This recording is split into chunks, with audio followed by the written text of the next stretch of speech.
There's a saying, it's not a fruit problem, it's a root problem. And I thought it was all the things that I was manifesting around me that was the issue. And it was like, nah, this is what you believe about yourself. Ooh.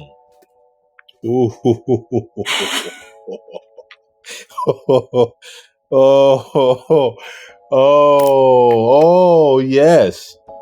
Oh, yes.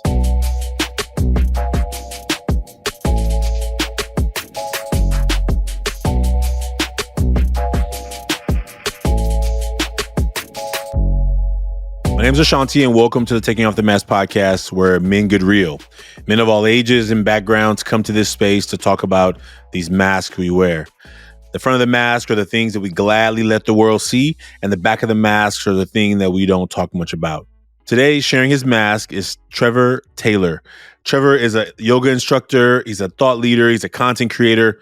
He's a mindfulness practitioner. But more than anything in this conversation, you also learn that he's a former teacher. As you know, also a former educator, there was a resonance in this conversation about what we do, how far we push ourselves, when do we decide to pivot to a new thing, and listening to his journey of deciding to become a teacher and then transforming his life to his next chapter of his life. I really think you're going to enjoy this conversation. Not only are I think you're going to enjoy this conversation, you are just going to wait around for part 2 because we didn't even get to finish. The conversation got going, and then by the end, it was time to cut, but I had to go to another meeting, and we were just getting started. And I think that will resonate with you. You know, if you haven't yet made a mask, you can do that at millionmask.org. But in this conversation between Trevor and I, these two educators who have never met before, but came to this space, and there was a connection. I wish more men had opportunity to find connection. As he closes the podcast, after he shares his information about himself, he said this: "I'm just getting started." So I hope that you enjoy the first part of this conversation with Trevor Taylor and look forward to part 2 coming soon. But today, Trevor Taylor will share about his mask. Thank you for being a part of the journey with us. We'll see you soon. Bye now, folks. Trevor Taylor, welcome to the Taking Off the Mask podcast. So good to have you here. Yes, sir, man. Ashanti, I'm so glad to be here, man. I'm just, again, grateful for this opportunity to be able to chat with you and to be able to have a real conversation that I believe a lot of men need to hear. Me too. I'm thankful for more men who are willing, to be willing to talk about some real stuff and no judgment about the real. Everyone has their own real stuff, right? Your list is your list, mine is mine, and I'm glad you're here. Since you're the guest, would you just let folks know what you want them to know about you, and then after that, we'll jump into these masks. Well, my name is Trevor Taylor, and right now people are getting familiar with me being a yoga instructor, content creator on Instagram, and just like Trevor. But really, the truth is I'm a teacher. I'm a teacher at heart. I got my degree from Baylor University in education. I went back to my hometown and was teaching. Even when I was in ministry, I was a pastor, but I didn't really preach. I was good at teaching.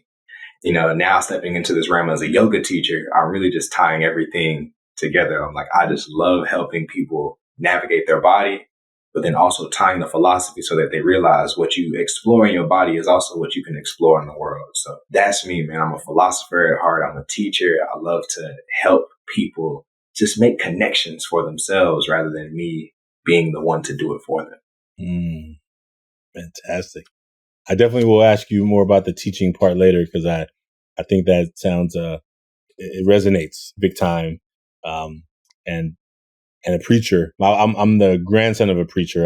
My students used to tell me that you sound like a preacher. Like, you sound like a preacher? And I'm like, oh, my grandfather was a preacher. They say, oh yeah, we can tell because you don't do your homework. Oh, you're gonna hear some words. It ain't gonna be just like, oh, I didn't do it. Okay, move on. It's like, what do you mean you didn't do it? What do you mean? Like, and so students used to be like, oh, he's preaching again. And that's what I was like, this is not preaching. This is education. You know what I mean? So good. Thank you for saying that. I'm looking forward to coming back to that one. Yeah. Since you're the guest, you get to decide who goes first. Either you want to go first or you want me to go first.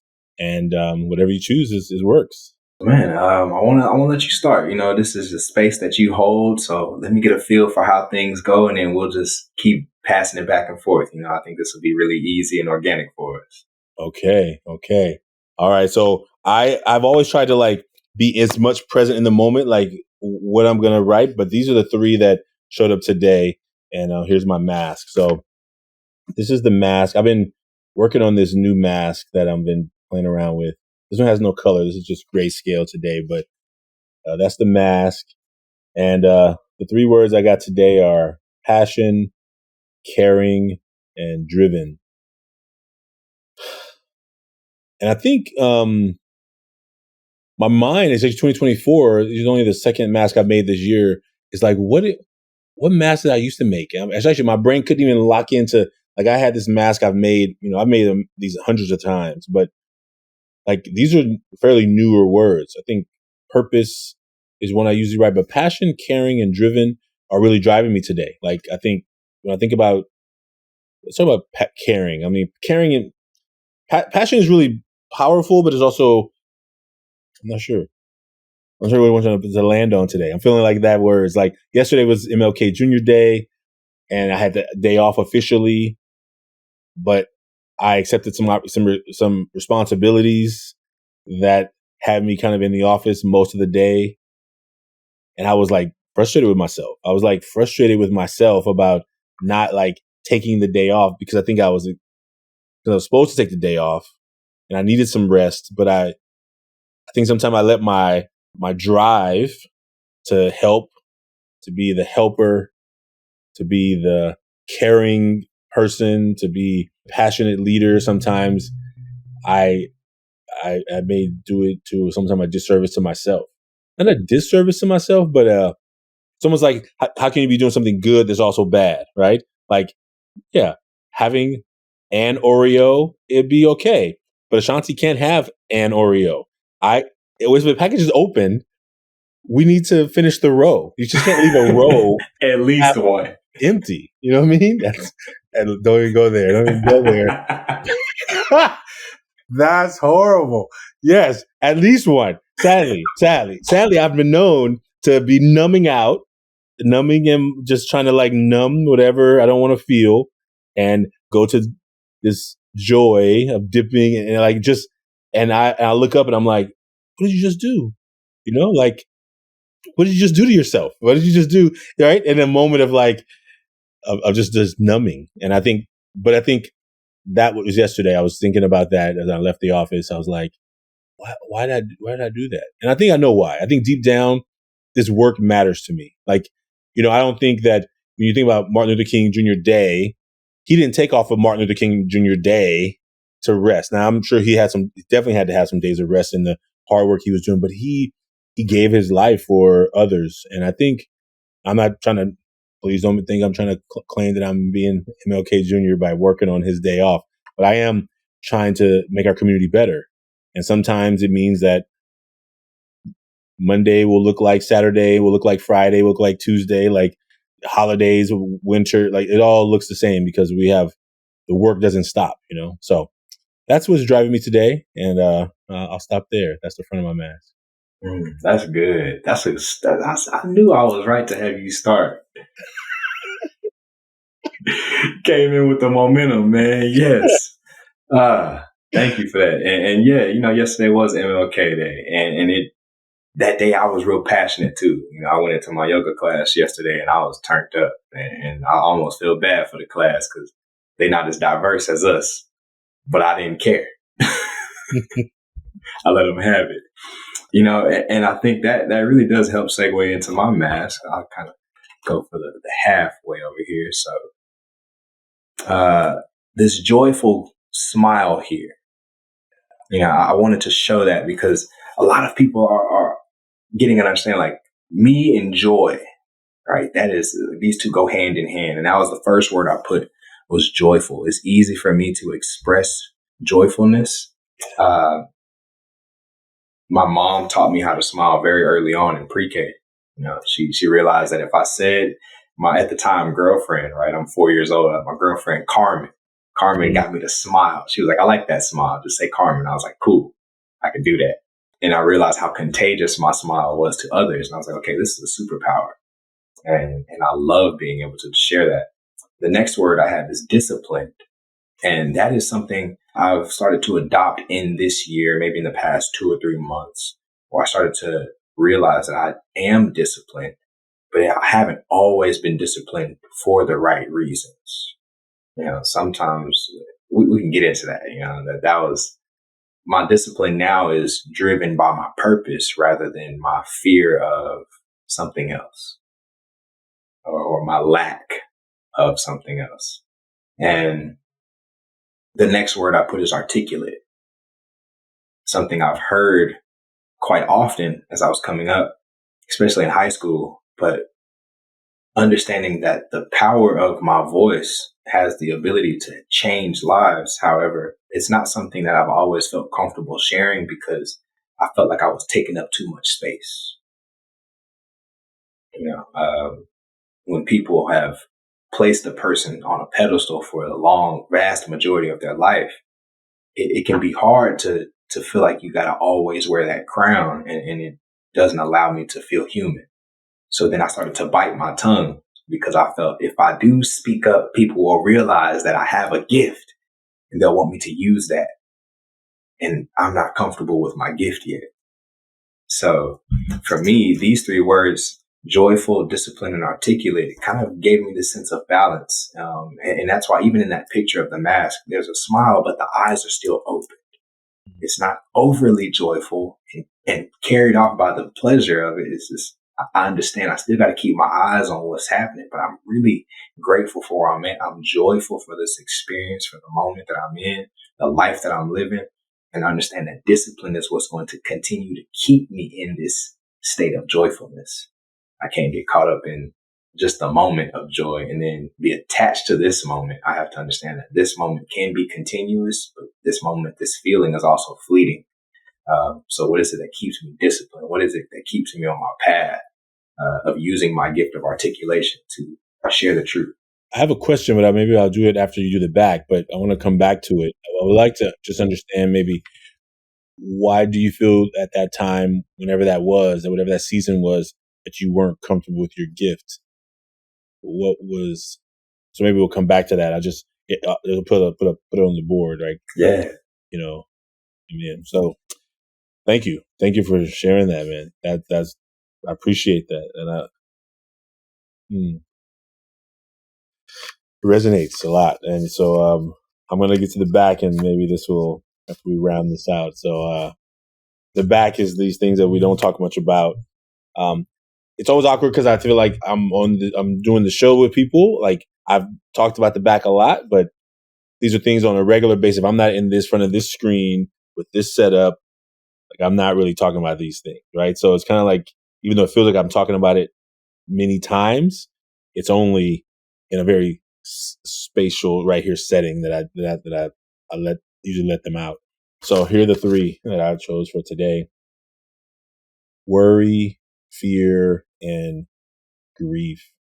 And I'm gonna start with grief. I think that's the one that's heavy right now. I think yesterday I was I'm in a men's circle that we meet on Mondays, and like I'm dealing with some worry stuff about work. So I was like, taking off my mask and just like, but I was also, because I kind of lead the circle, I'm hesitant oftentimes to just kind of like really just like drop it, right? I'm trying to still make sure that I can still be ready for the next thing that's going to happen, because I'm kind of, and so I talk about stuff, I talk about it really, sometimes it's from a heady space, and I don't get to the feel always. There's room that they make space for me, but like I'm in charge, not in charge, right? I'm holding space. So when you're holding space, you can't like lose composure or fully, because then who's going to hold space, right? And so it's always that dance of like, I'm letting some of it out, but I'm also holding some of it back because it gets messy. And yeah, so yesterday a man asked me a question that pushed in, and it just I started crying, right? And I think grief, actually I feel it coming right now. Oh yeah, I didn't plan this one. And probably because mostly I don't want to talk about it. Like I know I need to talk about it, but I often don't want to talk about it. So 2020 January, my grandmother passed. And this is right before the pandemic. So she passes. My cousins are acting crazy. Like I'm trying to I'm the youngest grandson, so I'm really close to my grandmother. And I'm in pain, but I got to try and keep it together because there's all this paperwork and all these things and all this stuff to sign and blah, blah, blah. And like my cousins had a memorial service for my grandmother. My grandmother was cremated and they didn't even check whether I was going to be available. I was out of town. Yeah, I feel that right now. So, Yeah. So I think, January, subconsciously,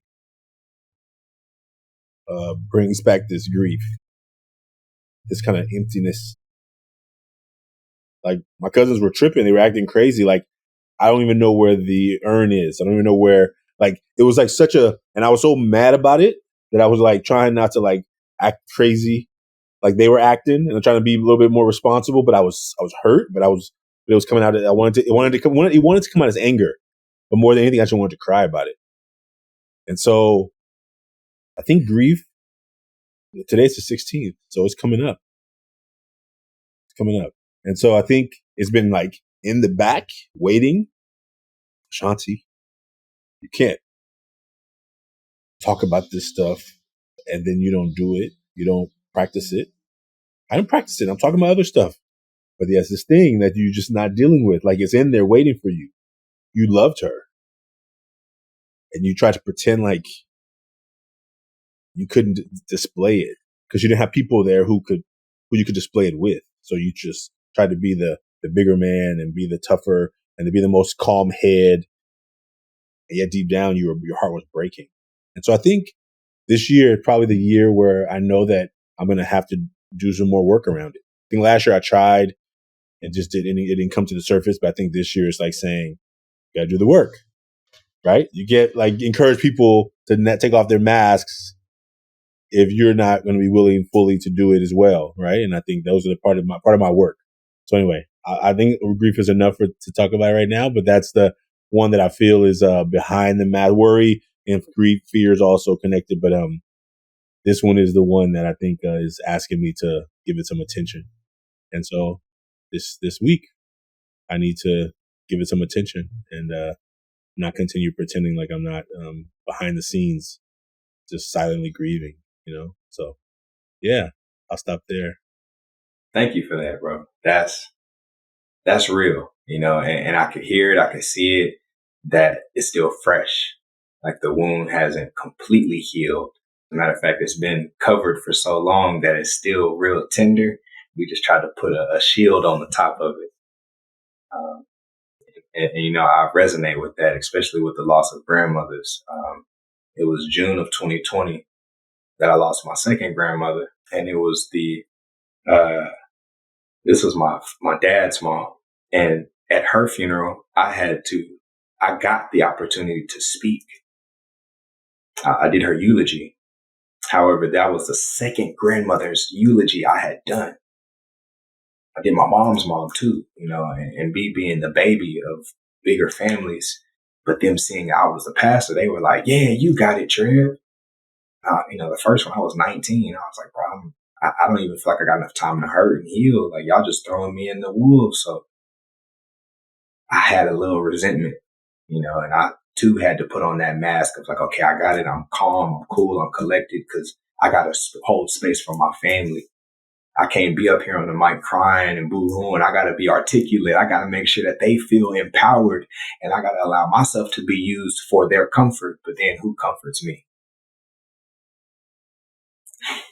So I feel you. That's the question. Who comforts me? Yeah.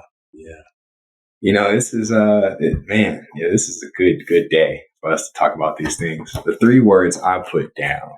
The first one, lack of confidence. Then low self-esteem. I separated these 2 for a reason. And then fear of failure. And when we had this set up last time, I had a different mask. And today I said, that mask is not the one I'm wearing. What is the mask that I'm wearing today? And it was, it started with a lack of confidence, me feeling like I have to show up disciplined and joyful and articulate because that is what other people see in me. And when they speak well about me, I feel better about myself. So I got to put on the mask so that others will uplift me, so that I don't have to do it myself. I don't have to uplift myself. I don't have to face the truth of how I really feel in solitude. And I understood that was part of my low self-worth. I might not look in the mirror and see what everybody else sees, but everyone has spoken so highly about me my entire life that it's hard for me to accept that I might not see myself the same way. So I've based my self-image, my perspective of who I am on the words and encouragement or the lack thereof that others have shared with me. So my identity was rooted in how others perceived me, which led to a lot of people-pleasing tendencies. A lot of me seeking love from the external world because I didn't know how to love what I knew was the truth about who I am. That's a byproduct of growing up with conditional love. And I don't think that it's intentional. My people, my family, my community, they did their best to love me the way they knew. However, it was still conditional. And as a child, as I was experiencing that, that's all I started to understand about the world. It's my first time on this planet. I'm trying to figure out, how do I love? Okay, well, if I do the right things, then I receive love. Something in me knows that that's not right, but it's okay. I still love them unconditionally. And a lot of that led to me having a fear of failure, because if I were to let those around me down, if I didn't live up to the expectation of who they believed that I was, then that might rob me of the joy and the love that I was receiving from my community, from my family, from my peers, even in the online space. Sometimes that comes up where I'm like, man, is it okay for me to fail? What will people think about me? What will they say about me? Being in a position of leadership in the ministry and in the schools, I went back to my high school to teach. I cannot fail in this light. Because if I do, am I letting everyone down? Not really asking myself along the way, like, what is it that I really want? And what is it that I believe in myself? And if I continue to make myself small to fit their expectations, who am I truly letting down? So it's been 2023 was a year of self-reflection, of introspection, me looking at myself and getting to the bottom, getting to the root. There's a saying, it's not a fruit problem, it's a root problem. And I thought it was all the things that I was manifesting around me that was the issue. And it was like, nah, this is what you believe about yourself.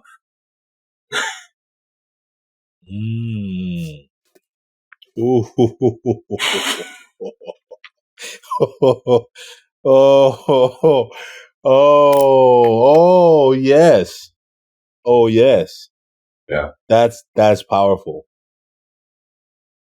It's what you believe about yourself, which will slowly come through to what you are creating, which could cause you to feel like you're not getting what you deserve, but you probably in somewhere don't believe you deserve it anyway. Are you reading my journal over here? Are you reading my journal? What happened? How did this? Yes. Oh, that's powerful. Thank you for that. I think what you just said when you talked about like going back to your school and teaching and then being who, and I think that it can happen for me in my story. I think that what I'm resonating is that when I left my engineering career to become a teacher, I felt like I was doing that in reverse. I was like, there's no way that I'm supposed to be poor. There's no way that I'm supposed to be leaving all this money to then come into a job. Like something is telling me I should do it. Like no one from the outside, my soul is telling me I should do it, but there's no way. I should be leaving all of that to just do this, you know? And I Right. think that is, when I heard you say that, I was like, oh yeah. And it works. And it works. How many people are out there working jobs that are getting paid really well, living in their fancy, beautiful house, but are miserable because they know deep down it's not what I'm supposed to be doing. This is not where my heart, my soul, somebody decided to blow some leaves. I don't know if you can hear it. I don't know if you can hear the leaf blower, but Yeah. it's like right outside that window right there. Like how often do people do that? And I know I was one of them because I was resisting it. I resisted for 2 years the calling to become a teacher. I was like, there's no way. My mom was a teacher. We were always broke. There's no way. You know what I'm saying? A teacher can't live where I'm living right now. You know what I'm saying? Right. Like it just can't happen. You know what I'm saying? And that idea of like, who are you trying to do this for? Who are you doing it for? What if the teaching was what you would be great at? You're a good engineer. You're making good money. You could keep doing that work. It's not hard. But what if that's not what your calling is? What if you don't believe in a calling? What about the people out there, probably the students you saw who you probably, imagine you saw some students who were brilliant, amazing, and they maybe didn't see it in themselves. So many, on a daily basis. And even if one does not believe in a calling, they must be able to believe in the idea of potential energy, that which lies dormant, yet is capable of transforming itself, transmuting into kinetic energy, something that has action behind it, is able to create and produce something. For me, that's what I was in the reverse. I went into teaching because I knew it was a safe route for me. I didn't have to try hard. I got to Baylor and I was like, cool, this is going to be the plan. I'm going to go get this degree. I'm going to go back to the crib. I'm going to teach. I'm going to coach. I'll go get my master's. I'll go into educational leadership, become a principal, go to superintendent. I already know everybody in the district. They love me. I was class president. It's going to be cake. I'm going to walk through, see everybody hug babies, kiss them on the forehead, high five colleagues, and be the guy and change the world, change my city. But when I was in my grad program, shout out to UTSA, I was in there for a semester. 4.0, loved it, had a great time with my cohort. I was in love with the experience, but I knew during that time, I was like, this is not what I'm meant to do. As I learned more about what that job entailed, I had to ask myself, is that the future that I have longed for? And it didn't align. It didn't align with my soul, what my soul knew to be the truth, but what my mind had already determined was going to be my future. Those two were not aligned. And when I realized that, I had to make a decision. Am I going to continue to let my potential energy stay potential and go the safe route? Hang around at home, do my thing, teach and coach, get the awards and see my family. Or, and at the time I was a bachelor, 3-bedroom, 2-bathroom house, 2 dogs, got a yard. I'm in Texas. Teachers was balling in Texas for a little bit. The cost of living ain't that bad. So I felt like at 24, I had already hit my ceiling. I had maxed out. And I asked myself, I'm only 2 years in. Bought the house, got the car. I'm in the gym working out. The girls I'm coaching, they're at state and they're freshmen. Like I'm obviously in my bag. This cannot be it. There's got to be more about this life than what I have already reached, because that which I had been exposed to coming up did not tell me that there was much more than what I had already achieved. And then when I achieved my dreams so easily, I started to look around and ask myself, is this all that this life has to offer?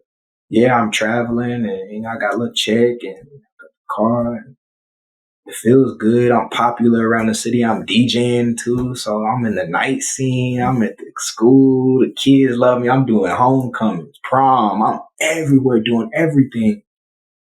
But my soul felt like it was being suppressed. And I had to ask, is this what I'm truly meant to do? Or is there a part of me I keep trying to silence, and why?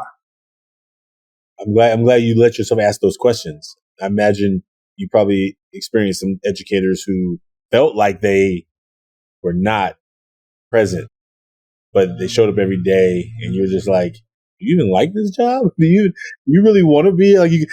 Theirs were, they didn't have good masks, right? You was just like, either you don't like youth or you don't like to be here. I don't know which one it is, but maybe you should tell your face that, because if you because somehow you don't even look like you want to be here. You don't even fake it well, you know. Right. I imagine that part where you get to say, what is next? What is the next chapter? And I think that part where you're like, you're in the space, like you're at your old high school. You're like, man, I'm this is the story that we want people to do. We want people to like leave, go off, and come back and give back, and then, but how to what extent? To what extent do I leave, come back, give back, to the extent that it begins to hurt me, or do I make a decision that maybe the giving back has to look different? Maybe my gift back to the world, it looks in a different way, you know? I don't know if you've ever been, I mean, you're a charismatic guy, so I imagine some of these multi-level marketing people probably try to recruit you, right? They'd be like, hey, what do you do? They trapped you in the grocery store, and they'd be like, hey, what do you do? You got such a nice smile, nice personality. And you're like, oh, I'm an educator. I'm like, oh, have you ever thought about supplementing your income? You start to hear the questions come or whatever. Now, I was in that world, so I know what it's like to trap somebody in the grocery store. And I've been trapped many times. Like, I know the question. All right, I'm not interested. Oh no, but this could help supplement your teacher salary. I'm like, yeah, I'm good. But the idea is that how often when the calling to do something different, the resistance comes, right? The resistance of like, no, this is what I'm supposed to do. I can't supposed to be do something else. And how long do you fight it? How long do you hear it internally, or being poured into by others, and you're like, there's some more to you. There's still more. I think it requires like a really discerning ear to say, oh, there's something more. There is more to me. There is more to me. And to be able to pour that also into students and say, you know what, I see what you're doing. You're passing this class. You got a C plus, but there's so much more to you. Like you're barely trying and you're getting this little C plus. What if you really try? You know what I'm saying? What if tomorrow you just saw what it was like, it felt what it was like to give 100%. Today, I think you gave out 30% and you're still passing, but that's okay. And you can get through most things with that. But what if you just experiment what it would be like to give like 100%? And I think like I tried those magic sentences with students all the time to try and pour into them. And I think sometimes I had to really ask myself, oh, are you using the same sentences on yourself? This work that you're doing, are you giving 100%?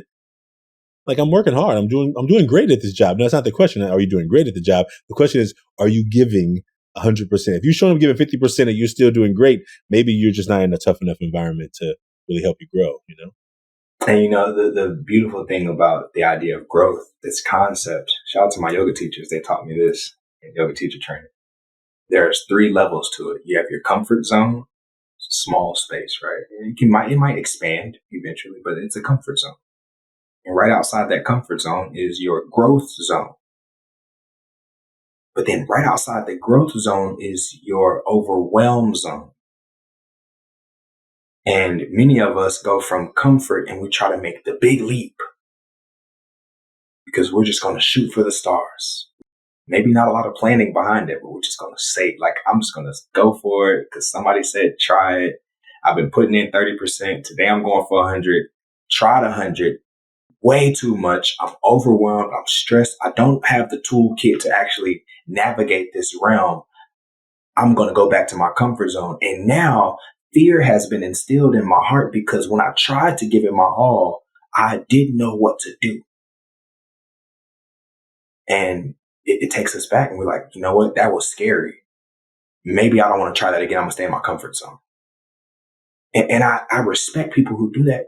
But then I had to ask myself, if you value the idea of growth, personal development, if you want to tap into your untapped potential, then you have to step outside of your comfort zone into your growth zone. And that's uncomfortable. Growth is not comfortable.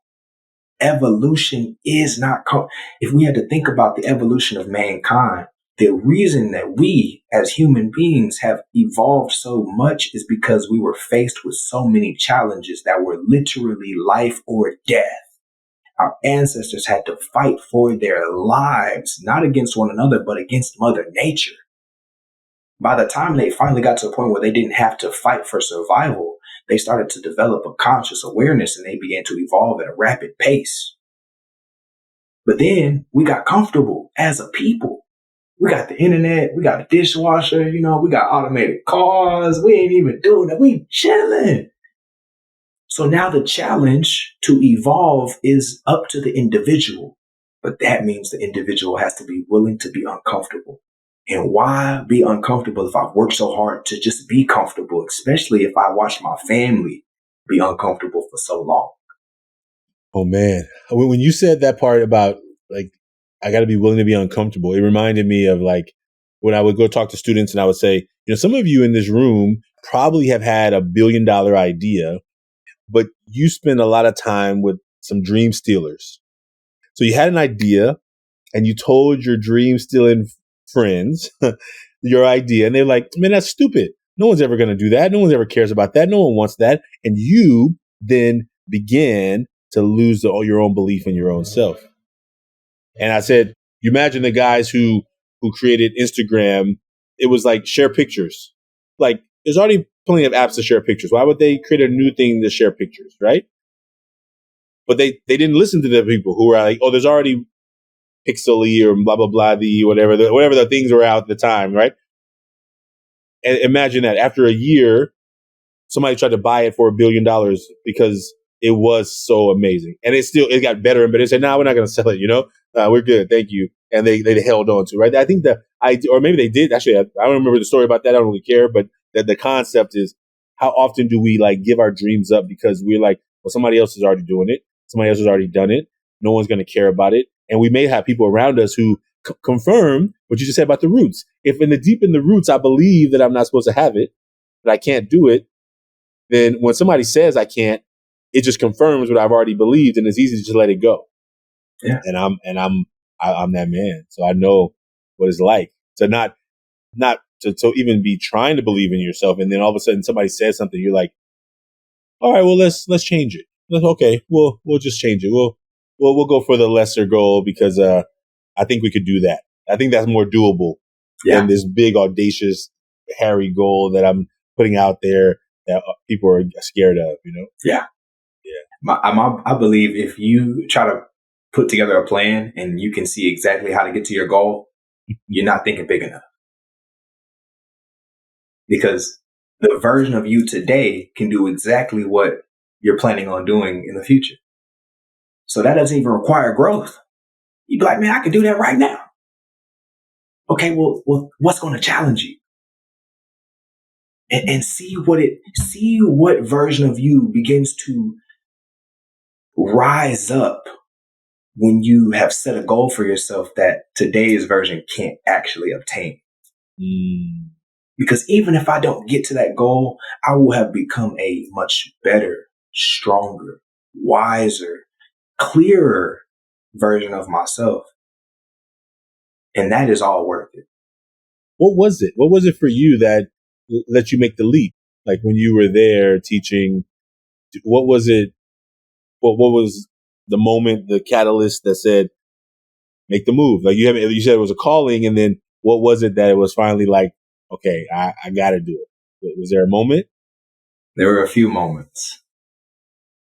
One in particular, I remember sitting down with my therapist. Shout out to Christine Smith. First one I had. She told me after I was kind of thinking, I was like, you know what, Christine, I'm about to move. Like, I don't want to do this. She asked me, are you moving to run away? Or are you moving in order to pursue something? And when she asked me that, the truth was, I was like, it's both. So let me get back to you on our next time we come together and I'll have a better answer. And the reason I answered both was because what I was running away from was the expectation of everyone in my community. I wanted to finally get from underneath the ceiling that they had capped me at, and wanted to see what did the world look like beyond what you have told me. You know, I've grown up in the same zip code my entire life. I came back to the same school, and I'm sitting in the same classroom that I was in my junior year teaching. You know, and I'm asking myself, I've traveled the world. I've seen China. I've seen Austria. I've seen Switzerland at this time. I'm thinking to myself, there's got to be more than this zip code. But do I believe that I'm actually capable of that? And what is it going to take for me to do that? So I thought I'll go into college coaching, right? I was going to try it. I was like, let me just go for something that, again, feels easy. I don't want to really go for what my soul is asking for. That's scary. And as I was trying to, beat around the bush, trying to find a safe route, I got to a point where I realized that, what I really enjoy, what I'm passionate about, what my heart gets excited about is practicing yoga, teaching other people, and them realizing how much potential lies in them, even if they've never seen it, but I do. I did that for kids, where I'd be like, you don't see the light in you that I see, but I do. And I'm going to take my time and gently pull these layers, these tints off your own eyes so that when you do look in the mirror, you start to see a bit more of what I see. And being able to do that for children, 14, 17, 18, especially coaching. I was a girls track coach. So I was dealing with little girls all day. And I was the volleyball coach. So I'm dealing with little girls and hormones and attitudes and periods and all this other stuff. And I'm like, man, I have such a strong impact, a powerful impact on these young women and these young men who are going off to college and are thanking me for what I've done for them. And then they turned the script and said, Coach, you deserve to go do the thing that you want to do. Because they saw it in me. They were like, you're not enjoying this last year. Like, you're not having fun. You're running into a lot of conflicts in the school. There's a lot of pushback. At the time, I didn't realize that this was me getting pushed out. So I like to say the universe was just kind of like, look, I'm just going to nudge you to the edge. And I love to use the analogy of, you a plant guy? You have plants? I do. You know how you gotta, springtime come around, we gotta repot plants, right? Mm. Because if we don't, they'll outgrow their pot. They'll become root bound and eventually they'll suffocate themselves. So I had to ask myself, I got a little plant right here. I got a little homie, a little pot. Nice. I know that I was way too big for that pot that I had jumped right back into. Because my time in college, I had grown so much that when the time I came home, I was ready to pour back, but I was not meant to stay there.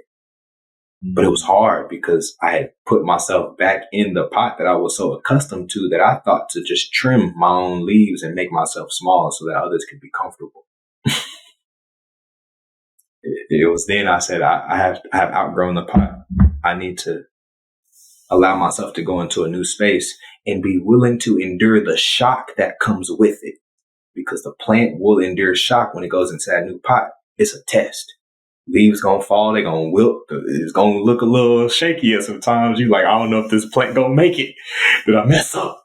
Did I move too soon? Did I do everything right?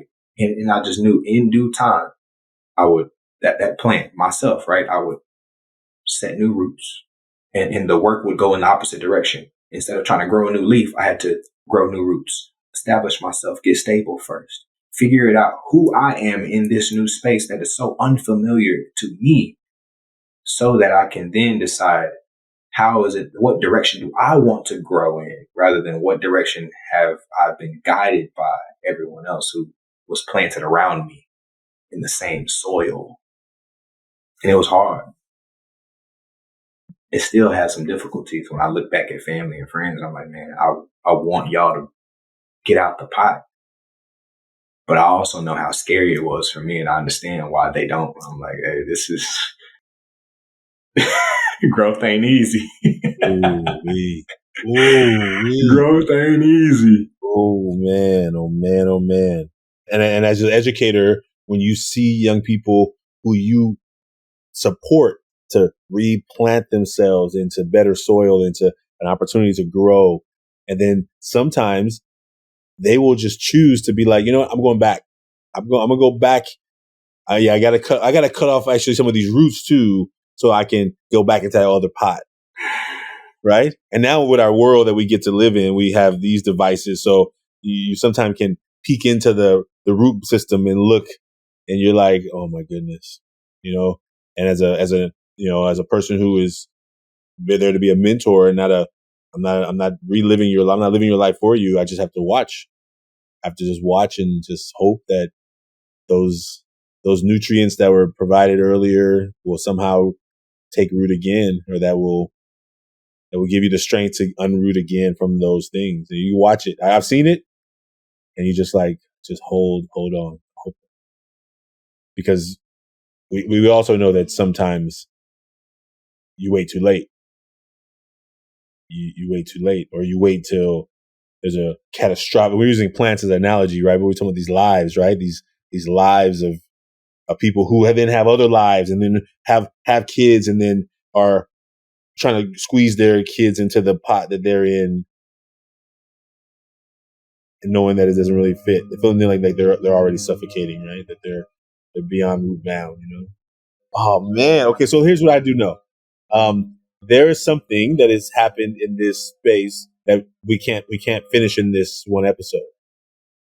But because I want to respect your time, and then we're gonna have to bring you back, because I think that what you have said, I don't know how much, like you don't have, I don't think you have a clue. Like what you have just said is so resonating with this journey that I have been on as an educator, but also leaving education to start this nonprofit as what are you doing?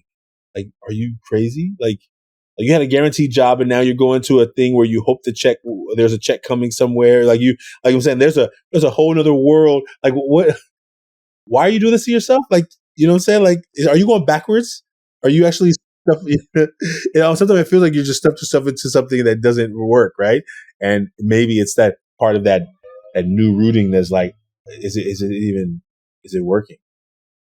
And sometimes it does, but you can't see it. You can't see what's happening underneath the soil, inside the pot. You can't see it. So you have some of it's trust. So with that being said, blind faith. Oh my goodness. Oh my goodness.